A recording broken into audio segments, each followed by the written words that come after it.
बहुत समय पहले एक छोटे से गांव में एक जिज्ञासु बालक रहता था, आरव। वह हमेशा चीजों को गहराई से समझने की कोशिश करता था। एक दिन उसने देखा कि जब उसकी मां पानी गर्म करती है तो भाप निकलने लगती है, लेकिन जब वह अपना खाना छूता है तो कभी कभी वह ठंडा और कभी कभी गर्म लगता है। वह समझ नहीं पा रहा था कि आखिर ऐसा क्यों होता है। गांव के बुजुर्ग महर्षि सोमेश अपने ज्ञान के लिए प्रसिद्ध थे। आरव उनके पास गया और पूछा, गुरुजी, गर्म और ठंडा क्या होता है और यह क्यों बदलता रहता है? महर्षि मुस्कुराए और बोले, यह ऊष्मा हीट का खेल है बालक। आओ मैं तुम्हें एक कहानी सुनाता हूं। बहुत पहले सृष्टि के आरंभ में 3 भाई थे, ऊष्मा हीट, तापमान टेम्परेचर और ऊर्जा एनर्जी। ऊष्मा वह शक्ति थी जो चीजों को गर्म या ठंडा बनाती थी। तापमान उसका छोटा भाई था जो बताता था कि कोई वस्तु कितनी गर्म या ठंडी है। ऊर्जा सबसे बड़ा भाई था जो हर चीज में समाया हुआ था और ऊष्मा को स्थानांतरित करने की शक्ति देता था। एक दिन इन तीनों ने खेल खेलने का निश्चय किया। ऊष्मा ने कहा, मैं तुम्हें दिखाऊंगा कि मैं कैसे वस्तुओं को गर्म और ठंडा करता हूं। ऊष्मा ने एक गर्म पत्थर को एक ठंडे पानी के पात्र में रखा। धीरे धीरे पत्थर ठंडा होने लगा और पानी गर्म होने लगा। तापमान ने कहा, देखो, ऊष्मा गर्म वस्तु से ठंडी वस्तु की ओर जा रही है। आरव ने बीच में टोकते हुए कहा, ओह, तो जब मैं ठंडे लोहे को छूता हूं तो मेरी ऊष्मा उसमें चली जाती है, इसलिए मुझे ठंडा लगता है। महर्षि ने हाँ में सिर हिलाया, बिल्कुल सही। यह ऊष्मा का चालन, कंडक्शन है। अब ऊष्मा ने हवा के साथ खेल खेला। उसने आग जलाई जिससे गर्म हवा ऊपर उठने लगी और ठंडी हवा नीचे आने लगी। इससे पूरे कमरे में गर्मी फैल गई। आरव चकित था, यह कैसे हुआ? महर्षि ने समझाया, जब हवा गर्म होती है तो हल्की हो जाती है और ऊपर उठती है और ठंडी हवा उसकी जगह लेने नीचे आती है। इसे संवहन, कन्वेक्शन कहते हैं। यही कारण है कि समुद्र के किनारे दिन और रात में हवा की दिशा बदलती है। अंत में ऊष्मा ने सूर्य से ऊर्जा मंगवाई। बिना किसी माध्यम के वह ऊष्मा पृथ्वी तक आ गई और चीजों को गर्म करने लगी। आरव उछल पड़ा, अरे, तो सूर्य की गर्मी बिना किसी वस्तु के भी हम तक पहुंच सकती है। बिल्कुल, महर्षि बोले, इसे विकिरण, रेडिएशन कहते हैं। यही कारण है कि धूप में खड़े होने पर गर्मी महसूस होती है, भले ही वहां हवा न हो। अब आरव समझ चुका था कि ऊष्मा कैसे काम करती है। चालन, ठोस वस्तुओं में ऊष्मा संपर्क से स्थानांतरित होती है। संवहन, द्रव और गैसों में ऊष्मा प्रवाह से फैलती है। विकिरण, ऊष्मा बिना किसी माध्यम के भी ऊर्जा के रूप में फैल सकती है। वह खुशी खुशी अपने घर गया और मां से कहा, मां, अब मुझे पता चल गया कि पानी कैसे गर्म होता है, सूरज की किरणें हमें कैसे गर्म करती हैं और क्यों आग के पास खड़े होने पर हवा गर्म लगती है।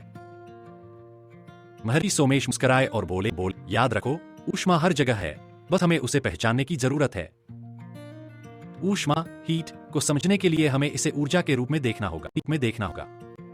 आधुनिक भौतिकी में ऊष्मा को ऊर्जा के हस्तांतरण का एक रूप माना जाता है, जो ऊष्मागतिकी, थर्मोडायनामिक्स के नियमों के अनुसार कार्य करता है। ऊष्मा, हीट, यह ऊर्जा का वह रूप है जो वस्तु के बीच तापमान के अंतर के कारण स्थानांतरित होता है। इसकी इकाई जूल होती है। तापमान, टेम्परेचर, यह माप है कि कोई वस्तु कितनी गर्म या ठंडी है। इसे केल्विन, के, सेल्सियस, सी या फ़ारेनहाइट, एफ में मापा जाता है। अंतर, यदि 2 वस्तुओं का तापमान समान हो जाए तो ऊष्मा का प्रवाह रुक जाता है, लेकिन ऊर्जा फिर भी वस्तु में बनी रहती है। उदाहरण, जब हम एक गर्म चाय के कप में चम्मच डालते हैं तो कुछ देर बाद चम्मच भी गर्म हो जाती है। ऐसा इसलिए होता है क्योंकि ऊष्मा गर्म चाय से ठंडी चम्मच की ओर प्रवाहित होती है। ऊष्मा के स्थानांतरण के 3 मुख्य तरीके हैं। ए, चालन, कंडक्शन, ठोस में ऊष्मा का प्रवाह। यह तब होता है जब ऊष्मा ठोस पदार्थों के माध्यम से स्थानांतरित होती है। इसमें कणों के बीच ऊर्जा का आदान प्रदान होता है। वैज्ञानिक दृष्टिकोण, धातु के कण, एटॉम, ऊष्मा मिलने पर अधिक गति करने लगते हैं और अपने पड़ोसी कणों को भी गति में ला देते हैं। ऊष्मा का अच्छा चालक, कंडक्टर, तांबा, कॉपर, एल्यूमिनियम, एल्यूमिनियम। ऊष्मा का खराब चालक, इंसुलेटर्स, लकड़ी, प्लास्टिक, रबर। उदाहरण, गर्म तवे पर रखा चम्मच गर्म हो जाता है। किसी लोहे की छड़ को एक सिरे से गर्म करने पर उसका दूसरा सिरा भी गर्म हो जाता है। बी, संवहन, कन्वेक्शन, द्रव और गैस में ऊष्मा का प्रवाह। यह ऊष्मा का प्रवाह है जो गैसों और तरल पदार्थों में होता है। इसमें गर्म कण ऊपर उठते हैं और ठंडे कण नीचे आते हैं, जिससे एक चक्रीय प्रवाह, कन्वेक्शन करंट, बनता है। जब कोई द्रव या गैस गर्म होती है तो उसके कणों की ऊर्जा बढ़ती है, वे फैलते हैं और कम घने हो जाते हैं। हल्के कण ऊपर उठते हैं और ठंडे, भारी कण उनकी जगह लेने नीचे आते हैं। उदाहरण: पानी को एक बर्तन में गर्म करने पर नीचे का पानी पहले गर्म होता है और ऊपर उठता है, जिससे पूरा पानी गर्म हो जाता है। समुद्र तट पर दिन में समुद्र से भूमि की ओर और रात में भूमि से समुद्र की ओर हवा बहती है। सी, विकिरण, रेडिएशन, बिना माध्यम के ऊष्मा का प्रवाह। यह ऊष्मा के स्थानांतरण का वह तरीका है जिसमें ऊष्मा किसी माध्यम के बिना भी ऊर्जा के रूप में स्थानांतरित हो सकती है। विकिरण विद्युत चुंबकीय तरंगों, इलेक्ट्रोमैग्नेटिक वेव्स के रूप में यात्रा करता है। सूर्य से पृथ्वी तक ऊष्मा का आना इसी सिद्धांत पर आधारित है। उदाहरण: धूप में खड़े होने पर गर्मी महसूस होती है। आग के पास बैठने पर गर्मी महसूस होती है, भले ही हवा ठंडी हो। इंफ्रारेड थर्मल कैमरे जो वस्तुओं से उत्सर्जित ऊष्मा को माप सकते हैं। ऊष्मा गतिकी के नियम, लॉज ऑफ थर्मोडायनामिक्स। आई, ऊष्मा का प्रथम नियम, फर्स्ट लॉ ऑफ थर्मोडायनामिक्स। ऊर्जा को न तो उत्पन्न किया जा सकता है और न ही नष्ट किया जा सकता है, यह केवल एक रूप से दूसरे रूप में परिवर्तित होती है। उदाहरण: जब हम भोजन करते हैं तो भोजन में संग्रहित रासायनिक ऊर्जा हमारे शरीर में ऊष्मा और कार्य में बदल जाती है। जब कार का इंजन पेट्रोल जलाता है तो रासायनिक ऊर्जा यांत्रिक ऊर्जा और ऊष्मा में बदल जाती है। 2. ऊष्मा का द्वितीय नियम, सेकंड लॉ ऑफ थर्मोडायनामिक्स। ऊष्मा हमेशा उच्च तापमान वाले क्षेत्र से निम्न तापमान वाले क्षेत्र की ओर प्रवाहित होती है जब तक कि कोई बाहरी ऊर्जा न दी जाए। उदाहरण: बर्फ का टुकड़ा कमरे में रखने पर पिघल जाता है क्योंकि ऊष्मा कमरे से बर्फ की ओर जाती है।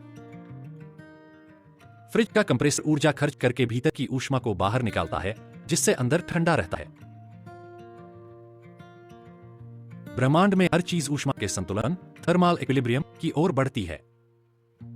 वैज्ञानिक मानते हैं कि ब्रह्मांड का अंतिम भविष्य ऊष्मा मृत्यु, हीट डेथ, हो सकता है जब सब कुछ समान तापमान पर आ जाएगा और ऊर्जा का कोई उपयोग नहीं रह जाएगा।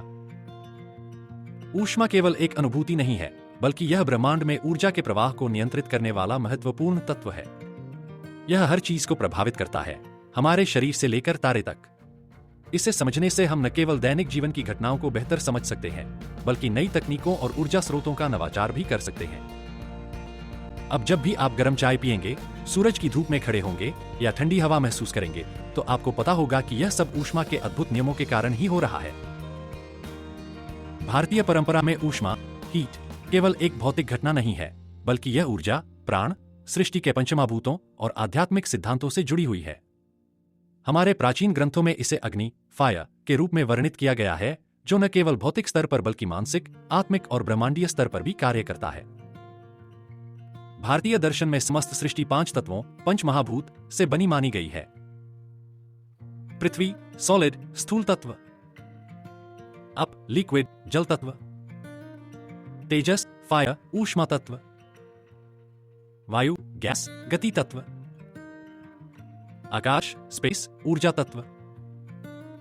ऊष्मा, हीट, तेजस, अग्नि तत्व से संबंधित है, जो किसी भी वस्तु की ऊर्जा, तापमान और परिवर्तनशीलता को नियंत्रित करता है। अग्निमूर्धा दिवः ककुत्पति, पृथिव्या अयम्। रेद 1.59.1। अग्नि ब्रह्मांड का सिर है, जो दिव्य और भौतिक दोनों स्तरों पर प्रकाश और ऊष्मा प्रदान करता है। भारतीय योग परंपरा में ऊष्मा का स्रोत प्राणाग्नि कहलाता है, जो जीवन शक्ति, प्राण को नियंत्रित करता है। कुंडलिनी और ऊष्मा।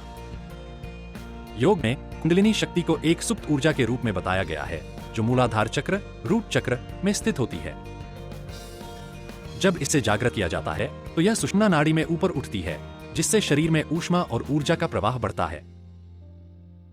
योगी इस ऊष्मा को नियंत्रित करके तापमान बढ़ा या घटा सकते हैं, जिसे तुमो योग, तुमो योगा कहते हैं। आधुनिक न्यूरोसाइंस में इसे ऑटोनोमिक नर्वस सिस्टम ANS के नियंत्रण से जोड़ा जाता है, जहां दिमाग की शक्ति से शरीर के तापमान को नियंत्रित किया जा सकता है। WIM होफ मेथड में श्वसन और ध्यान द्वारा शरीर की ऊष्मा को बढ़ाने की विधियां दी गई हैं, जो योग के तुमो तकनीक से मेल खाती हैं। आयुर्वेद में ऊष्मा को पाचन और शरीर के ऊष्मा संतुलन से जोड़ा जाता है। 3 दोषों में से पित्त दोष, पिट्टा दोषा, अग्नि तत्व से जुड़ा हुआ है। जब पित्त संतुलित होता है तो पाचन क्रिया, ऊर्जा उत्पादन और त्वचा का तापमान सामान्य रहता है। जब पित्त बढ़ता है तो शरीर में अतिरिक्त ऊष्मा उत्पन्न होती है, जिससे जलन, बुखार और अपच जैसी समस्याएं हो सकती हैं। जब पित्त कम होता है तो पाचन मंद पड़ जाता है और ऊर्जा का स्तर गिर जाता है। जठराग्न्यः सर्वस्य मूलम। चरक संहिता। पाचन की अग्नि ही शरीर की आधारशिला है। मेटाबॉलिज्म और ऊष्मा उत्पादन थर्मोजेनेसिस को आधुनिक विज्ञान में ब्राउन फैट एक्टिवेशन के रूप में जाना जाता है। कुछ लोग ठंड में भी ऊष्मा बनाए रख सकते हैं, क्योंकि उनके ब्राउन फैट में ऊष्मा उत्पन्न करने की क्षमता अधिक होती है। लौकिक अग्नि, फिजिकल हीट, भौतिक ऊष्मा। यह ऊष्मा के 3 प्रकार के स्थानांतरण, कंडक्शन, कन्वेक्शन, रेडिएशन से संबंधित है।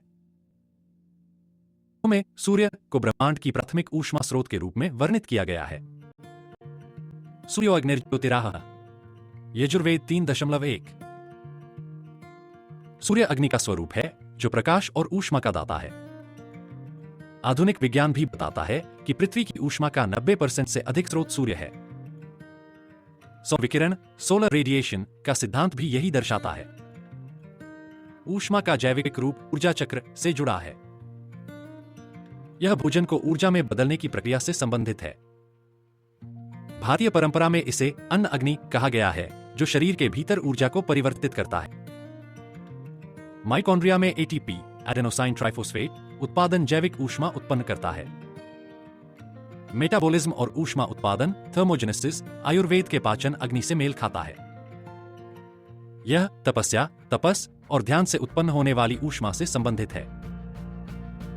ध्यान और मंत्र साधना से शरीर में विशेष ऊष्मा उत्पन्न होती है, जो आध्यात्मिक जागरण में सहायक होती है। महाभारत में भीष्म पितामह की इच्छा मृत्यु को इसी सिद्धांत से जोड़ा जाता है, जहां वे अपनी आंतरिक ऊष्मा, ऊर्जा को नियंत्रित कर सकते थे। न्यूरोसाइंस में गामा वेव ब्रेन एक्टिविटी को उच्च चेतना और ऊर्जा स्तरों से जोड़ा गया है। साधना से शरीर का तापमान बढ़ने के प्रमाण तुम्मो मेडिटेशन में मिले हैं। आधुनिक विज्ञान कहता है कि ब्रह्मांड में ऊष्मा संतुलन की ओर बढ़ता है।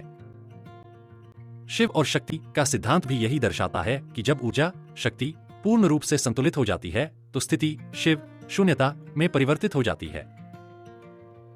ऋग्वेद में ब्रह्मांडीय ऊष्मा संतुलन को प्रलय, हीट डेथ ऑफ यूनिवर्स से जोड़ा गया है। ऊष्मा, हीट केवल भौतिक ऊर्जा नहीं है, बल्कि यह एक गहन प्रतीकात्मक अर्थ भी रखती है। भारतीय दर्शन, वेद, योग, तंत्र और आयुर्वेद में ऊष्मा को प्रकाश, ऊर्जा, परिवर्तन और चेतना के जागरण के रूप में देखा गया है। आधुनिक विज्ञान में ऊष्मा को एंट्रोपी, ऊर्जा परिवर्तन और संतुलन के संदर्भ में समझाया जाता है। भारतीय ग्रंथों में ऊष्मा का सबसे बड़ा प्रतीक अग्नि, फायर है। अग्नि को सृष्टि के परिवर्तनकारी, ट्रांसफॉर्मेटिव तत्व के रूप में देखा गया है। यह जीवन, पवित्रता, शक्ति और विनाश सभी का प्रतीक है। अग्निमीय पुरोहितन यज्ञस्य देव मृत्विजम। ऋग्वेद 1 जनवरी 2001। अग्नि ही यज्ञ का आरंभ करने वाला, देवताओं तक पहुंचाने वाला और शुद्धिकरण करने वाला तत्व है। ऊष्मा किसी भी वस्तु की अवस्था, सॉलिड, लिक्विड, गैस को बदल सकती है। ऊष्मा ऊर्जा प्रवाह, एंट्रोपी और ब्रह्मांडीय संतुलन का प्रमुख घटक है। भारतीय दर्शन में ऊष्मा ऊर्जा, एनर्जी और चेतना, कॉन्शियसनेस का प्रतीक है। योग और तंत्र में ऊष्मा को कुंडलिनी ऊर्जा से जोड़ा जाता है। जब चेतना जागृत होती है तो ऊर्जा, ऊष्मा शरीर के भीतर ऊपर उठती है। यह तपस्या, तपस का भी प्रतीक है, जहां आत्मा की ऊष्मा उसे ब्रह्मांडीय सत्य से जोड़ती है। न्यूरोसाइंस में मस्तिष्क की विद्युत और ऊष्मा ऊर्जा गतिविधि को उच्च चेतना और ध्यान से जोड़ा गया है। कुछ साधकों, योगियों के शरीर का तापमान ध्यान के दौरान बढ़ जाता है, जिसे तुम्मो मेडिटेशन के रूप में जाना जाता है। तपसा ब्रह्मा जिज्ञासस्व। उपनिषदों में निर्देश। तपस्या, ऊष्मा का जागरण से ब्रह्मा का ज्ञान प्राप्त करो।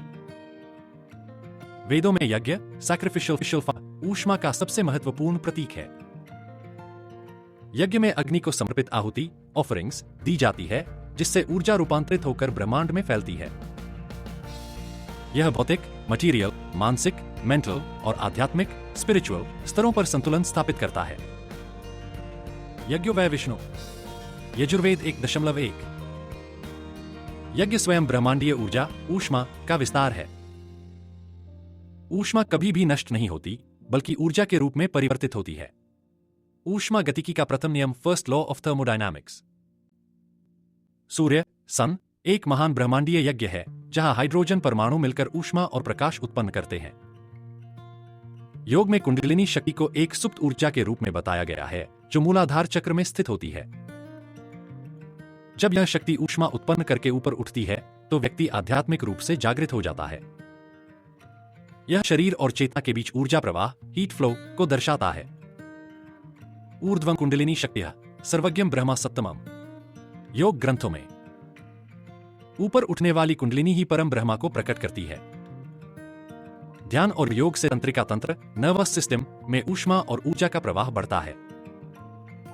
न्यूरोसाइंटिस्ट्स इसे मस्तिष्क की न्यूरल एक्टिविटी और ऊष्मा ऊर्जा का प्रसार मानते हैं। आयुर्वेद में ऊष्मा जठराग्नि, डाइजेस्टिव फायर के रूप में जानी जाती है।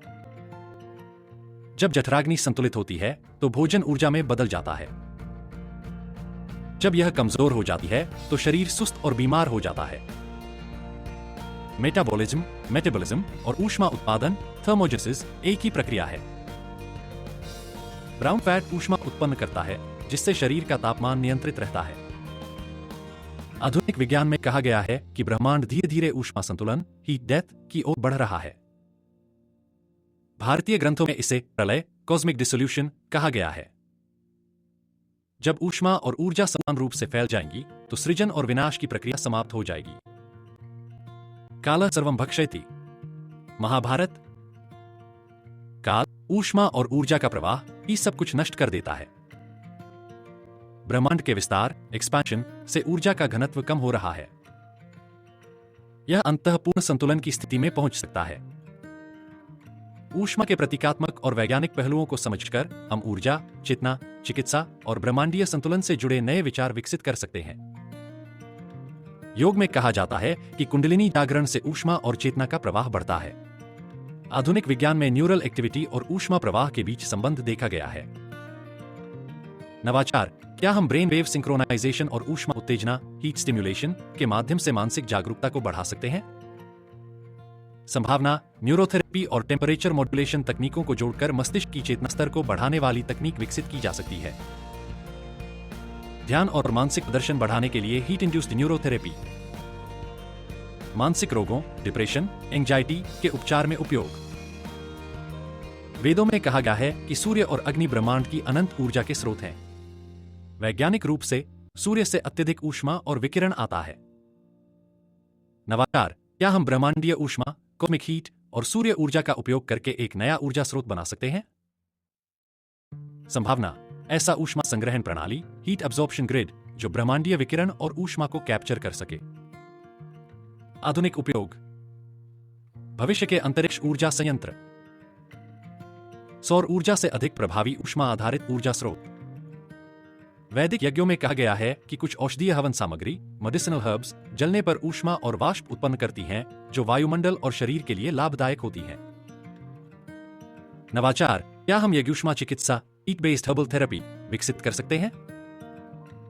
संभावना। विशेष औषधीय द्रव्यों की उच्च तापमान पर नियंत्रित जलन से चिकित्सकीय गैसें और ऊष्मा तरंगे उत्पन्न कर रोगों का उपचार किया जाए। आधुनिक उपयोग। अस्थमा और फेफड़ों की बीमारियों के लिए ऊष्मा और औषधीय वाष्प उपचार। कैंसर उपचार में हाइपोथर्मिया थेरेपी के साथ मिलाकर उपयोग। आयुर्वेद में कहा गया है कि शरीर की जठराग्नि ऊर्जा उत्पन्न करती है। वैज्ञानिक रूप से माइटोकॉन्ड्रिया शरीर में हीट और इलेक्ट्रिक एनर्जी उत्पन्न करते हैं। नवाचार। क्या हम शरीर की ऊष्मा और पाचन शक्ति से ऊर्जा प्राप्त कर सकते हैं? संभावना। बायोलॉजिकल बायोबैटरी, जो शरीर की ऊष्मा और जैविक क्रियाओं से ऊर्जा उत्पन्न कर सके। आधुनिक उपयोग। स्मार्ट डिवाइसेज जो शरीर की ऊष्मा से चार्ज हो सकें। पहनने योग्य मेडिकल डिवाइसेज जो शरीर की ऊर्जा पर काम करें। योगियों का कहना है कि ध्यान से शरीर की ऊष्मा और ऊर्जा प्रवाह बदलता है। वैज्ञानिक रूप से ध्यान करने से तापमान और तंत्रिका ऊष्मा प्रवाह थर्मल न्यूरल फ्लो प्रभावित होता है। नवाचार, क्या हम मस्तिष्क और शरीर के ऊष्मा प्रवाह को ट्रैक कर सकते हैं? संभावना, एक थर्मल स्कैनर जो ध्यान के दौरान मस्तिष्क और शरीर के ऊष्मा प्रवाह को मापे। आधुनिक उपयोग, ध्यान और मानसिक शांति को बढ़ाने वाली तकनीकें। मानसिक स्थिति को सुधारने के लिए ऊष्मा आधारित चिकित्सा। भारतीय ग्रंथों में कहा गया है कि जब पृथ्वी और ब्रह्मांड में ऊष्मा असंतुलित हो जाती है तो जलवायु परिवर्तन, प्राकृतिक आपदाएं और अस्थिरता बढ़ती है।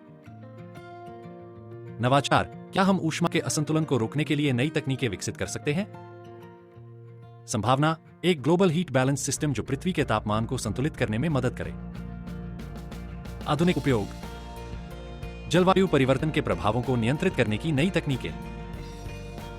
सौर ऊर्जा और ऊष्मा संरक्षण के नए मॉडल। भारत ग्रंथों में कहा गया है कि अग्नि शरीर और आत्मा की शुद्धि करती है। आधुनिक विज्ञान में प्लाज्मा चिकित्सा में ऊष्मा और विद्युत ऊर्जा का उपयोग किया जाता है। नवाचार, क्या हम ऊष्मा आधारित प्लाज्मा चिकित्सा विकसित कर सकते हैं?